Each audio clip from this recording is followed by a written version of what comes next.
అనుకున్నదొక్కటి అయ్యింది ఒక్కటి బోల్తా కొట్టిందిలే బుల్బుల్ పిట్ట. ఏంటక్క మస్తు హుషారుగా పాటలు పాడుతున్నావు, ఏమైంది ఇంతకు? అసలు ఏమైందంటే మేము వెళ్ళాలనుకున్నది ఒక ప్లేసు, రీచ్ అయింది ఒక ప్లేసు. ఇవన్నీ పక్కన పెడితే ఎక్కడికి వెళ్ళినా సరే మా శాన్వి ఫుల్ హ్యాపీ అవుతుంది. చూడండి ఎంత హ్యాపీగా బాయ్ చెప్తుందో.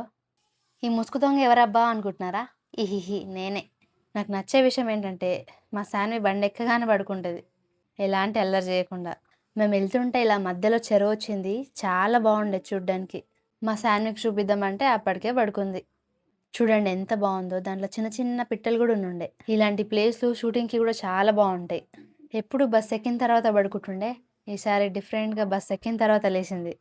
జర్నీ అంటే చాలు మా శాన్వికి ఏదో తెలియని హ్యాపీనెస్ అసలు. ఫస్ట్ మేము సిటీకి వెళ్ళాలని బయలుదేరినాం, బట్ అనుకోకుండా అమ్మ వాళ్ళ ఇంటికి వెళ్ళాల్సి వచ్చింది. అందుకే అలా అన్న, అనుకున్నది ఒకటి అయింది ఒకటి అని. మా శాన్వి రాగానే చూడండి మా వాళ్ళు ఎంత హ్యాపీ అయిపోయారో. చిన్నపిల్లలు ఉన్న అందరి ఇంట్లో ఎంతే కదా.